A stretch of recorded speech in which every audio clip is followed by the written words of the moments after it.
So there's downtown Kobe on a beautiful summer day, and here I am hanging out. It's Hanabi, which basically means it is fireworks season here in Japan, so that's pretty cool. So where I'm sitting right now tonight, there will be thousands of people here watching fireworks. And you can hear off in the distance, the other side of the harbor, there's a band playing, which is pretty cool. Alright, so I haven't posted a video on this channel in a while, and some people have been asking me why, and basically I'll let you know. Summertime in Japan is beautiful. It's a wonderful place to be, and I've been basically just spending too much time in front of my laptop, editing and doing different things, so I've been just getting out more and spending more time outside, enjoying Japan as I should. So hopefully, ideally, I can get up about a video a week on this channel, and yeah, so that's my goal for now. So, the issue I wanted to address today is with regards to, especially, it's a pitfall a lot of new ESL teachers in places like South Korea, China, Japan find themselves in. Especially a lot of younger teachers, people who are usually fresh out of university, fresh out of college. And that has to do with classroom management. Now, one thing that a lot of new teachers want to be, a lot of new teachers, people who are doing it for the first time, think back to when they were in school, and they think back to their teachers and how their teachers were old and stodgy and disconnected, and they didn't understand students, they didn't understand students' feelings, wants, needs, and a lot of people, you know, when they think back to their teachers, they think that way. So a lot of new teachers want to be cool, they want to be hip. They want to be that cool teacher that they never had. They want to be friends with their students, and that can be a problem. Through my experience, I basically found that you can either,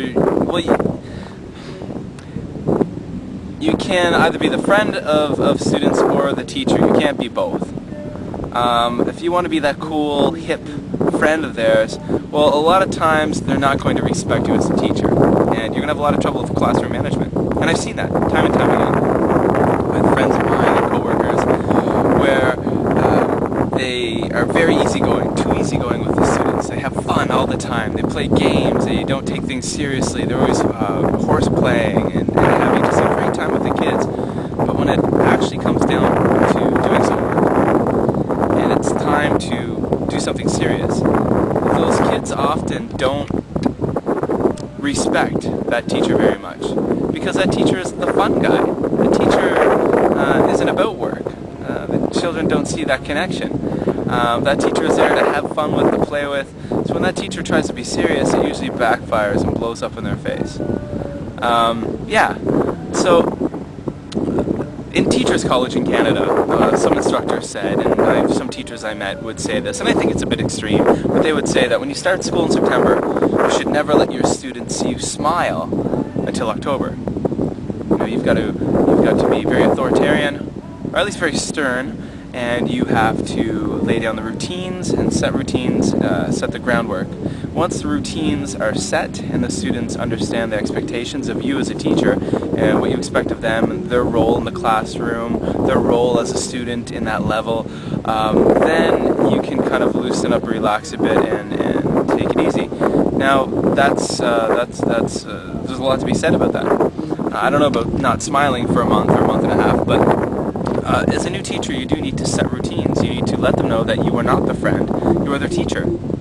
Now, one thing that I do think is very important as a teacher, when I say that you're not the friend, but I think what makes a difference between a really amazing teacher and other teachers is having a sense of compassion and a sense of empathy. I think students will really appreciate you, and students will really respect you as an educator if you demonstrate compassion towards them and you demonstrate empathy.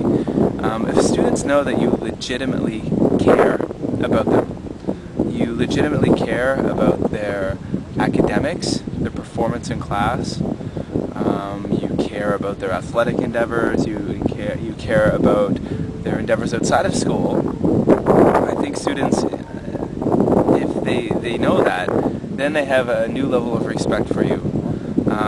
Yeah.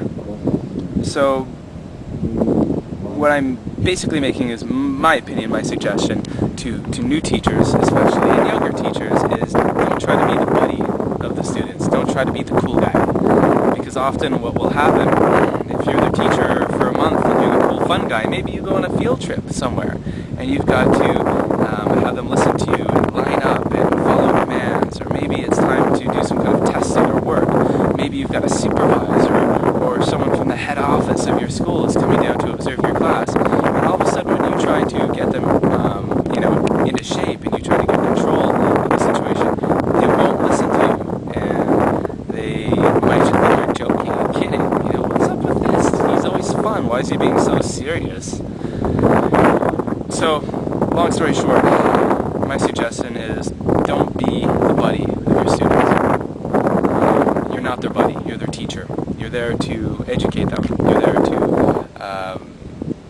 share your knowledge. You're there to open up their eyes to learning and acquiring new knowledge.